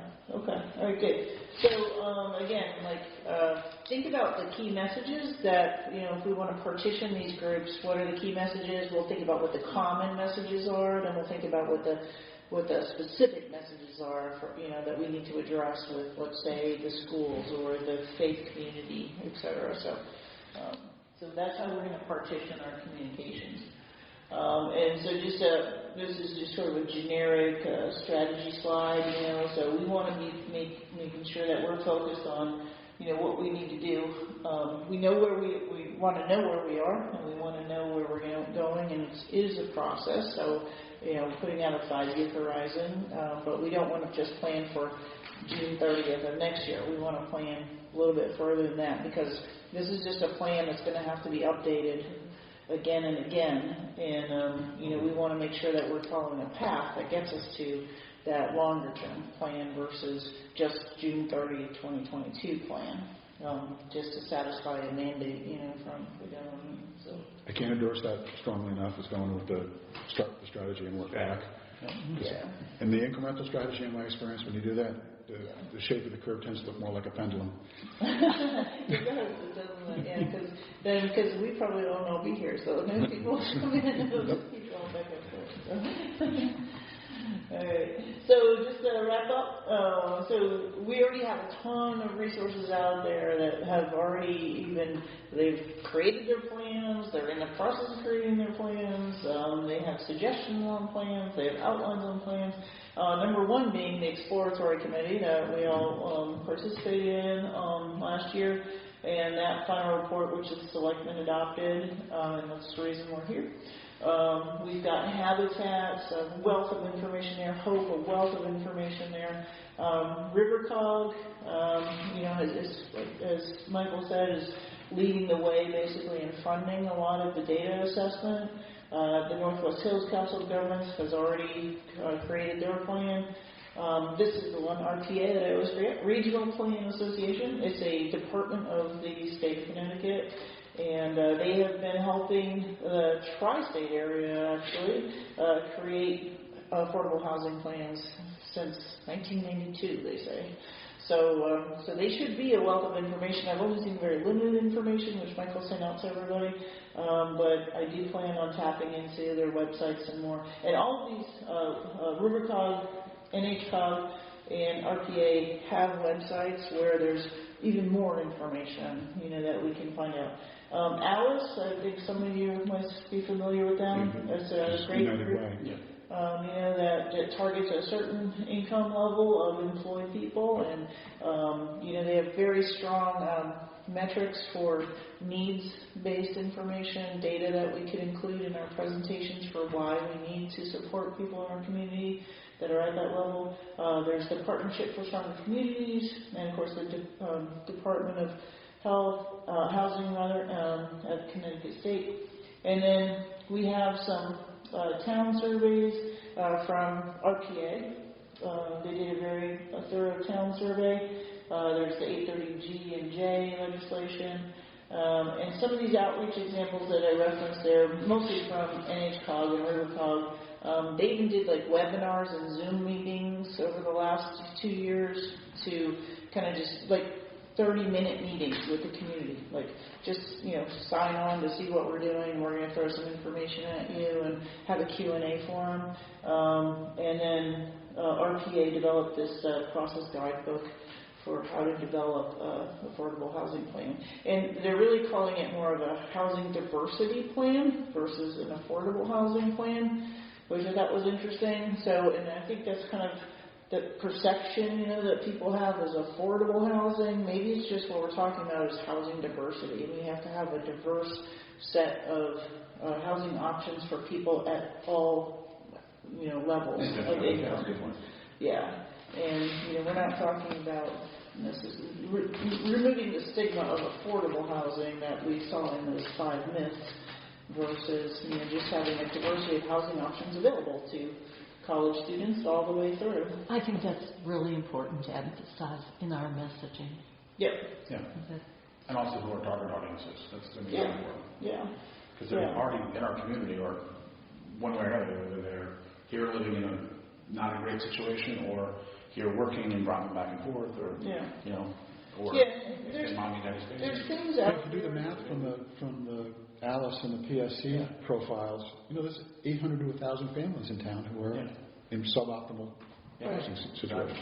Yeah, and I think when you talk about affordable housing in the aspect of, for instance, Habitat, which I'm the most familiar with, is that we target people at 30% of AMI. We don't target people at 80% of AMI. So we will never give a house to somebody that's making 80% of AMI. So that's like the affordability definition that we want to clarify. And I think by removing the stigma of the word affordable and saying it's diversity of housing that we're after in the city of town of Old Lyme, I don't think we're ever going to have a mass of the 830G amount of affordable housing that we want, but we want a diversity of housing that can get us there. Yeah, water, sewer, there's all things. And that's all things in Connecticut that small towns are all struggling with, is that. So, we're not going to build a massive infrastructure of sewers.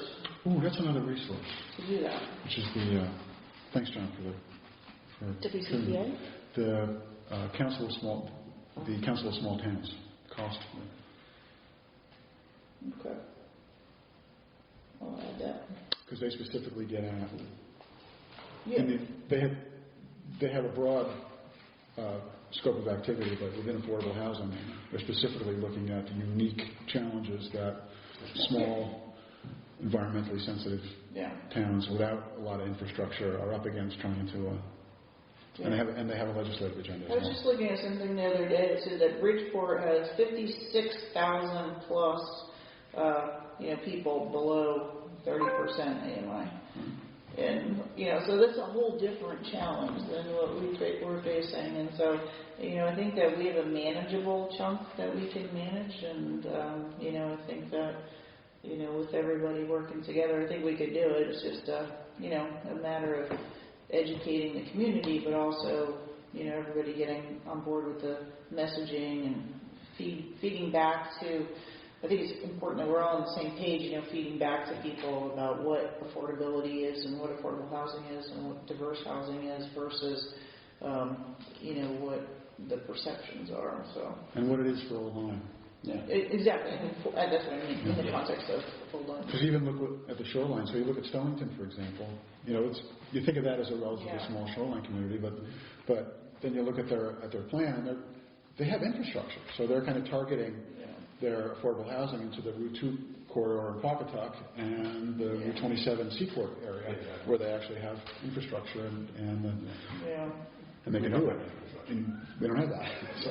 Unless you want to work with the beaches. Yeah, and so that concludes my presentation. However, next steps, I think we'll just get all the feedback from tonight, and we'll put together one of the things Michael and I thought about was just starting FAQs, so we'll try to keep an FAQ list going.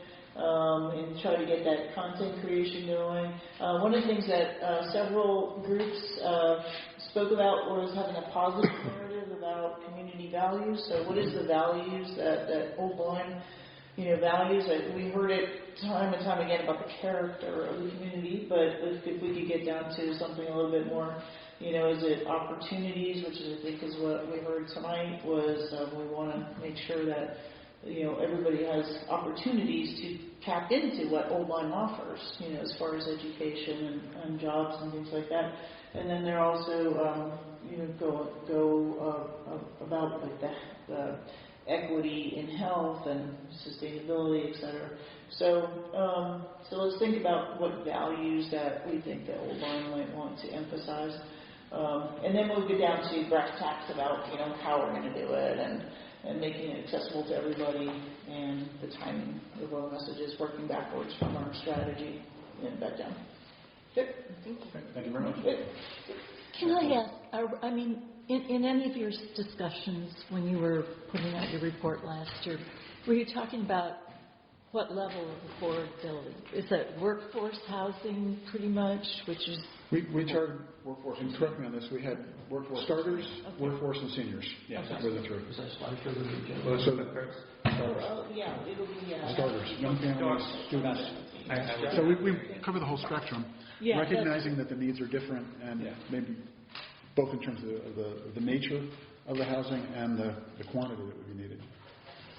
That also reassures people you're not wanting to put public housing projects into Old Lyme, and, where you're trying to get really way down below, like 30% of AMI or something, which becomes problematic. It reassures people that you're not. Yeah. That's not. And mostly Hope targets 60 and 80%. So a certain percent will be 60%, a certain percent will be 80% of AMI, but even Hope doesn't go below, There are certain challenges of living in an Old Lyme. There's not a bus that brings you in. Exactly. Yeah. So you don't want to set people up to fail. And we'll see what the needs analysis comes back as. Yeah, that's going to be really interesting. I think that's really going to be important to inform our strategy. Mm-hmm. What do we need? And I think that's also going to be important for anybody who's going to invest in developing affordable housing is going to want to know that there's a need for it. Exactly. Yes, 100%. Right, so I'll send you the slides and then we can just... Okay, good. I got some notes. You will distribute those? Yes. Great. And actually, I'm going to include them in our supplemental packet. And I'll since it was part of the meeting. I just changed them all right up to like 5 o'clock, that's why. You got the version number, is that to the second?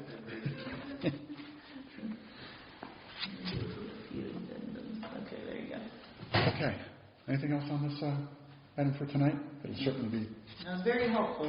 Thanks for the feedback. Thank you. I'll put something together for the next meeting and then... So I'll ask a question, just on the last item on your last slide, so the timing. Just trying to...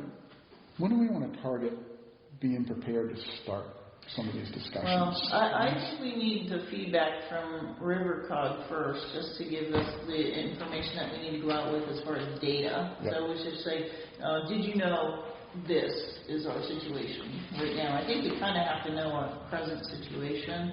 Well, the Allison and PSC give us some traction. We could use that. It's going to be close. It's not going to be, hugely different, I don't think. I think it's important for us to get ahead of the public opinion, and this first project is going to be key to getting us out there and getting us out there in a positive light. The last thing the townspeople heard was Hope and Neck Road, and it was problematic. So the fact that I think once we have building lots that are approved, we should have a Facebook page or Connecticut Examiner or Limelight, somebody that says, hey, look what we got. This is what we've accomplished so far. This is where we are. And so it's not a secret. It's not a surprise. We don't want people to put it out there. Jen, you and I see this all the time. Yeah. Did you see what's on the zoning meeting tonight? And all of a sudden everybody loses their mind. That's not what we want. No, transparency is huge, and that's one of the things that we... And I don't want to say we need to spoon-feed that information out there, but we need to get it out there because however the means are. And it's often just a few characters. Correct. That But it spreads out of cancer. Misinformation. Yeah, so we don't want that. So I think it is important that we either keep it contained until we put it out there, or, until... It's out there as soon as we talk about it in a minute. First selectman put it out there. One of the other best practices that RPA cited was to have it on the town website, so it's official. It's like we don't go creating our own, separate website, but we tag off of theirs. And, so people have to go to the town website, or it's at least associated with oldlyme.gov, But we're currently on the town website. We are, and we have so we have at least the minutes and stuff, the basic infrastructure there, and it's extensible, and Michelle's been great, and you've got things linked and having documents put up. So we can do a lot, and if you look at some of the other commission web pages, they do more with it than we have so far. So we've got some opportunities there to use that technology. Yeah, I'll take a look at that. I was going to say that we probably should look at some of the web pages, some of the ones for other towns. Yep. Yeah. And then, even if you begin with just a small amount of information, but good, positive, accurate information, and it doesn't have to be everything that's going to happen, but have a little bit out there, and we keep building on We're that. excited. Hey, we want to share this. Well, one of the nice things would be when the McCulloch's properties come back and PERT find, hey, we have 2 minutes, and that'll also be a place where we might be able to get developers or people that are interested in taking on the project. Getting out there, soliciting information. There was something simple in this one on the Northwest Hills one. So they had this, you can't see this, but just as other ways to engage residents. And they had these little webinars, Zoom meetings or whatever, a definition of what is affordable housing. Very basic definition, nothing complicated, like getting into 830G a day. And then just little examples. 13 units for senior housing. But even if we have a little picture of the house. I mean, how many people don't even know what the income guidelines are for Oakland? They just don't know. Yeah. We have a YouTube channel. I'm sorry? The town has a YouTube channel too. Yeah. Right. Yeah. But also, we could maybe, if we get some of the grant money, engage like a company that does readily put things up on Facebook for us. That's a great idea. Because you can do it people online, and then they can manage sort of our. Because I was surprised how much people online are on Facebook. Yeah, it's a lot. Yeah. That's the PSC. Yeah, you see? Oh, yeah. Okay. But hopefully we'll get the grant money. It's getting started. Yeah, that was on the list of pre-reads that I sent out when the commission came. Yeah, because, this stuff Have pictures too. Like I was in Salisbury before coming here, and it's beautiful. Yeah, What they put in in Kent. This is in Kent. It's 10 units of senior housing. It looks like the house right there. Yeah. Yeah, so it doesn't have to be, a brick and mortar project from the 60s, God. No, it was long gone. Well, there isn't a developer out there that wants to develop something like that and have their name on there. No. Yeah, That's true. Well, we all have LEED and all the other programs that you have to do. All right, so we good for that? Absolutely. This session at least? There'll be more, definitely. All right. That will bring us to public comment, which I guess is going to be none. Here? No one's here, so hearing none, we can move on to motion to adjourn. Motion to adjourn. Second? Second. Discussion? In favor? Aye. Opposed? No? Okay. Nay. We're good? No. Very good. To an adjournment. The meeting is adjourned, and I will just thank you again. We put in a lot of work over the last 2 weeks. Really productive tonight. We took a lot of new ground over the last 2 weeks, and thank you for the level of engagement we're having here and the ideas. I feel good about it. Next regular meeting is scheduled for July 21st. I wouldn't stake the ranch on it that I'm not going to call on us for a special meeting at some point before that, given all the irons that we have in the fire. But we have some good irons in the fire. Yeah, we do.